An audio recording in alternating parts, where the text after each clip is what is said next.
Kembali kita di pelatihan engineering di PT Mino Karya Sejati. Berikut penjelasan saya tentang IHB atau OHB, kepanjangannya Indoor Hydrant Box atau Outdoor Hydrant Box.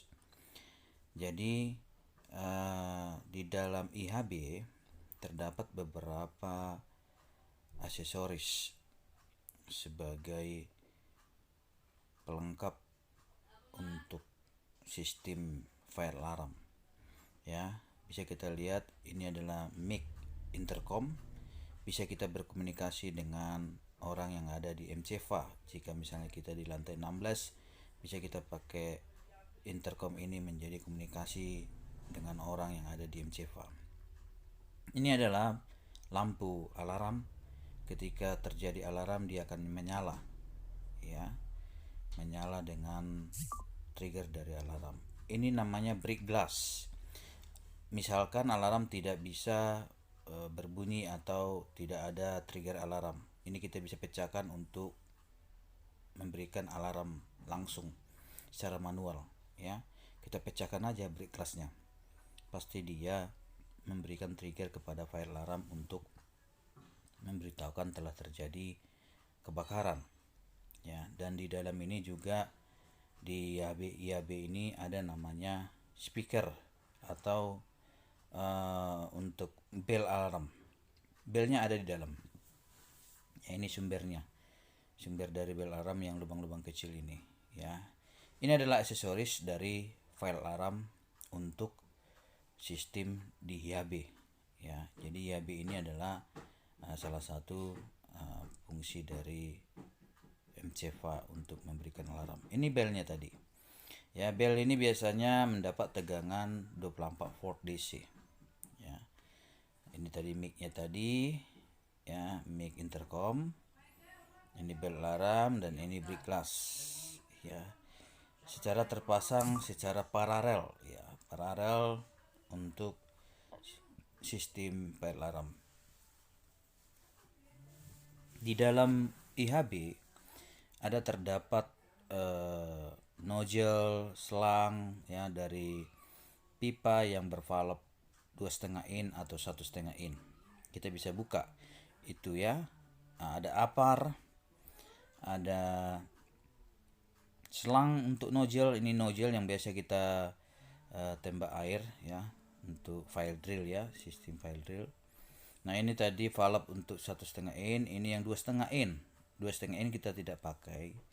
Kita pakai yang 1,5 in. Ini kalau kita buka air mengalir karena pipa ini terkoneksi langsung ke sistem hidran pump. Jadi kalau kita buka air langsung mengalir bertekanan bisa di atas 6 bar, ya, air keluar dari ujung.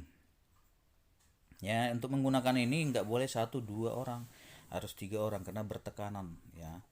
Dan teknik memegangnya pun ada teknik memegangnya yang benar, ya. Jadi di dalam IHB ini terdapat ada beberapa aksesoris seperti yang sudah saya jelaskan bahwa harus berisi dengan aksesoris tersebut, IHB yang ada tiap lantai. IHB itu ada IHB untuk sebelah kiri, IHB sebelah kanan pada suatu lantai, ya, untuk memberitahukan orang-orang yang berada di sisi kiri dan orang-orang yang berada di sisi kanan. Itulah fungsi IHB di lantai, sehingga orang-orang bisa mengetahui telah terjadi trigger alarm untuk memberitahukan adanya kebakaran atau adanya terdeteksi adanya api, sehingga orang-orang harus bisa keluar turun dari tangga darurat, ya. Jadi konsepnya MCVA itu memberitahu kepada user telah terjadi alarm, sehingga mereka akan turun tangga darurat sesuai dengan SOP fire drill, ya. Fire drill itu biasanya dilakukan sekali setahun. Persiapan untuk membuktikan sistem MCVA-nya bekerja, sistem fire alarmnya bekerja, atau sistem fire fighting-nya bekerja. Jadi dengan konsep sistem IAB ini kita bisa mengerti sedikit lebih mengenal fire alarm, ya. dan ada beberapa juga aksesorisnya. Berikut ini hidran, ini yang saya bilang tadi, OHB tadi, di luar dia outdoor. Ini hidran pilar ya, hidran pilar untuk menyentuh air ya. Ini tadi poin-poin tadi, push bottomnya tadi, belnya dan sistem connectionnya ya. Bisa kita lihat sistem connectionnya, bel ini yang 24 volt tadi DC ya. Kemudian ada sistem anti break glassnya tadi, dan ada sistem beberapa poin-poin tadi. Ini apar ya, apar. Kita bisa lihat apar ini adalah powder ya, serbuk powder ya, serbuk powder merek Viking ya. Ini apar itu kepanjangannya alat pemadam api ringan. Jadi kelas-kelasnya juga ada, kelas-kelas apar ini ya. Kelas apar ini ada yang 3 kilo, ada yang 6 kilo, ada yang 10 kiloan, macam-macam ya. Demikianlah pelatihan kita. Terima kasih. Selamat engineering.